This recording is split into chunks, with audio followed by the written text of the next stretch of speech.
Welcome to today's show, Legacy Living, Make Your Life Count.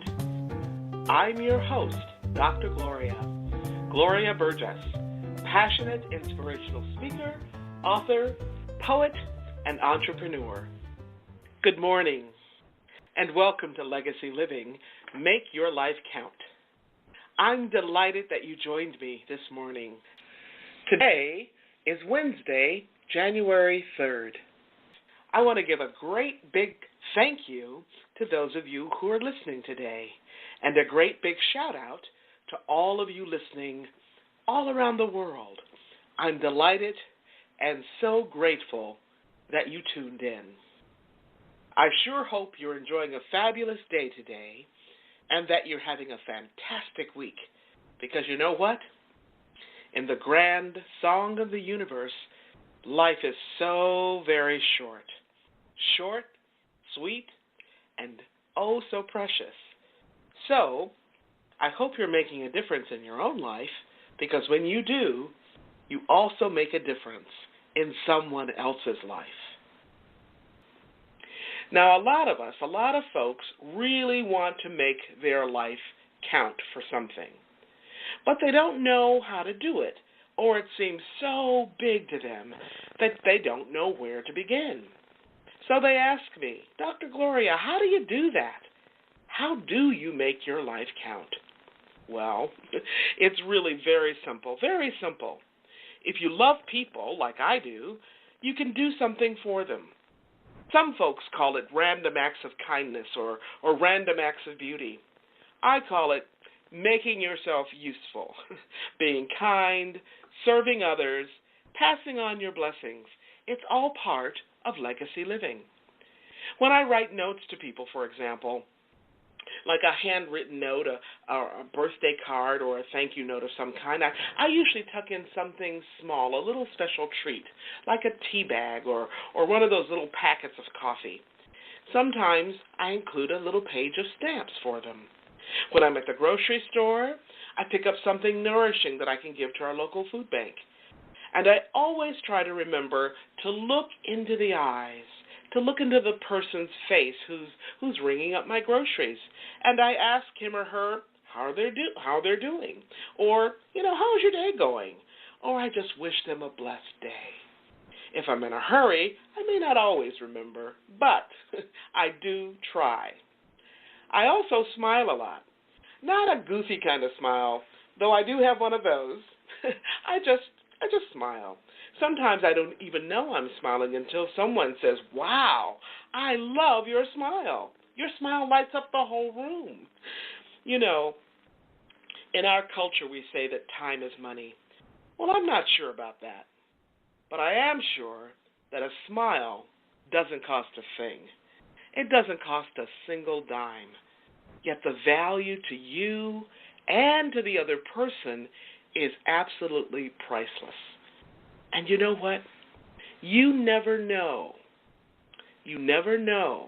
just who might need the beauty, the warmth, the glow, the kindness, the radiance of your smile. I mean, you never know what's going on in somebody else's life. You don't know what their brother or sister or maybe their son or daughter just said to them. You don't know what kind of news they might have just gotten from their doctor. This morning, I was running a few minutes behind. And when I checked my calendar, I realized that I was supposed to be on a phone call meeting with someone. So I quickly called, and when I made contact, I apologized for being late. And I asked my friend if she wanted to reschedule. Well, she quickly said yes. Then she hesitated for just a moment. And then she said, I couldn't have met with you earlier today anyway. I forgot all about our call. I've been in the car for the past couple of hours, driving, going to visit my dad. He called me early this morning to let me know that he decided to stop his chemotherapy. The doctors had done everything they could possibly do for him, but in the last few months, nothing really seemed to be helping to slow down the accelerating pace of his cancer. So I said, hey, let's pray for your father right now. And when you have a moment today or tomorrow, let's reschedule our meeting then.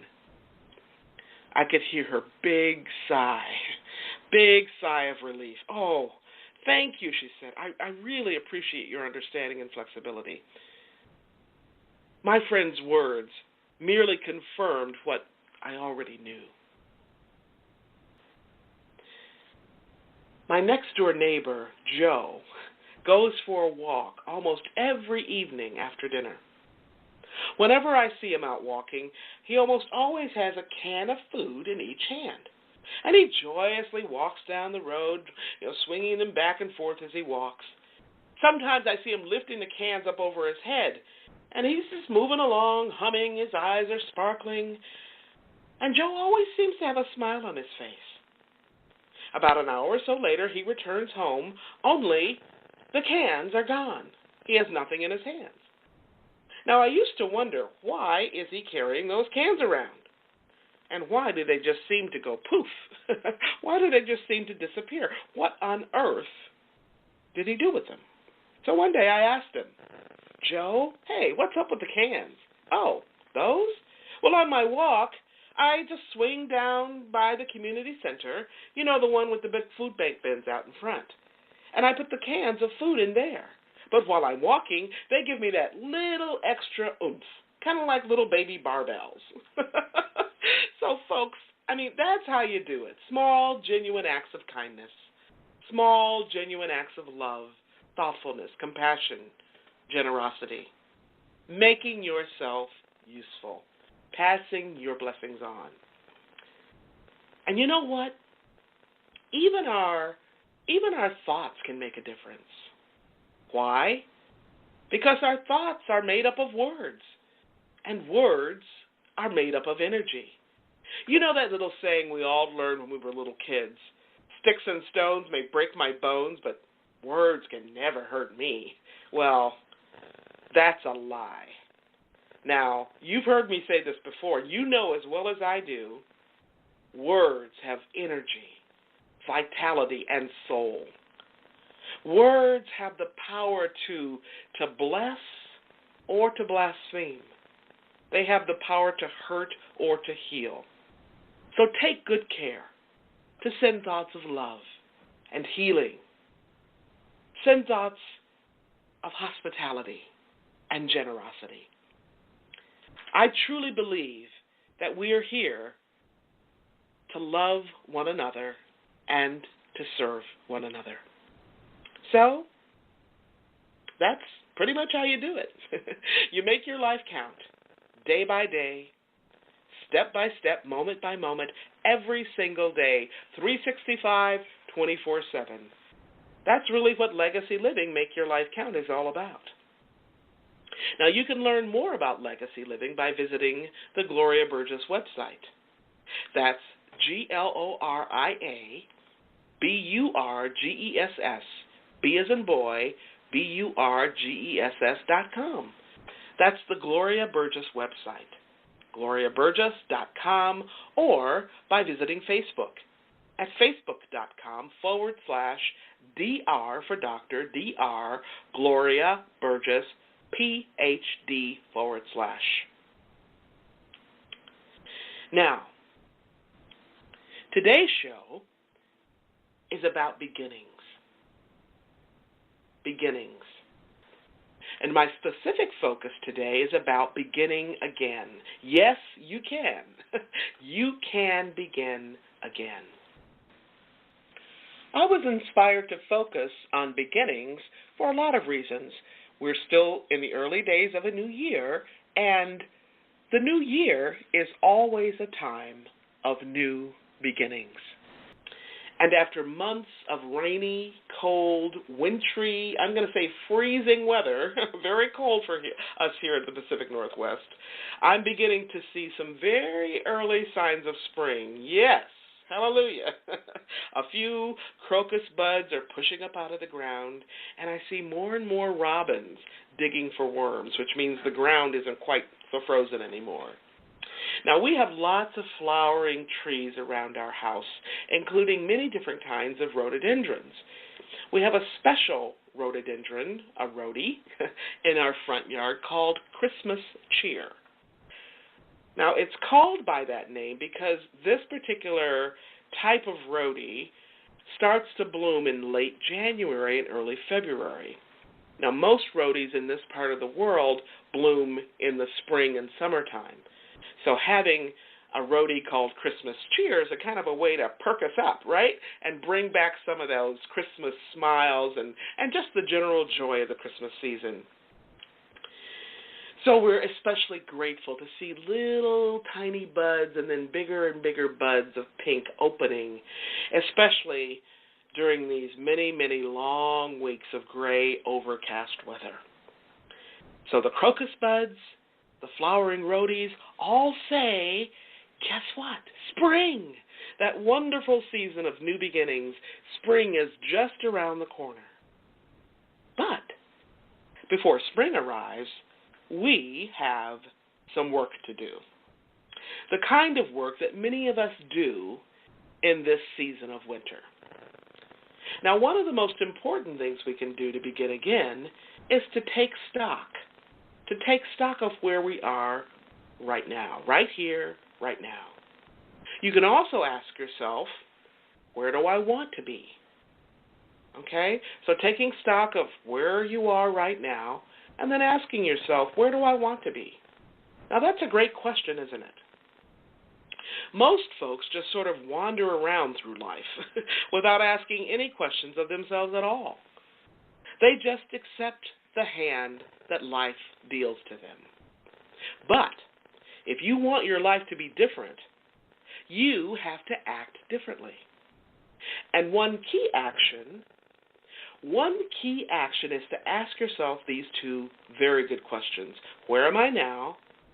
And where would I like to be? Both of these questions are questions about vision. Now, in my work as a leadership coach and consultant, I have supported folks for very, very many years who ask these questions. They may ask them for their own personal growth and development. They may ask on behalf of their team, sometimes on behalf of their entire organizations. And before I started my own business, before that I was an executive in corporate America, and I supported folks using these very same questions. Where are you now? And where do you want to go? Pretty amazing, isn't it? Now, so whether we're working on organizational strategy, building a better team, or building a better you, these two questions will help you move in the direction you want to go. As I mentioned earlier, these questions are all about vision. Now, one of the most important things you can do to begin again, to create the life you want, is to have a vision. A vision sometimes we call a dream, but it's really having something in front of you, an image, something that you can strive for, something that will guide your actions, something that will guide your choices. So first things first, to begin again, you got to have a dream, right? You have to have a vision. And once you have a dream, once you can get a hold of your image, get a hold of that vision, you can visualize and pray about it. You can meditate. You can recite daily affirmations about your vision. You can even set goals and create action plans. Now, all of these strategies will move you closer to your dreams, closer to your vision. But to make your vision come true, one thing is critical. One thing is essential. You have to act on your vision. And when you do, we say that providence moves too, to support you in making your vision a reality, in making your dreams come true. Now, one of my many inspirations for this particular program is my daughter. As a little girl, she was very clear about what she wanted.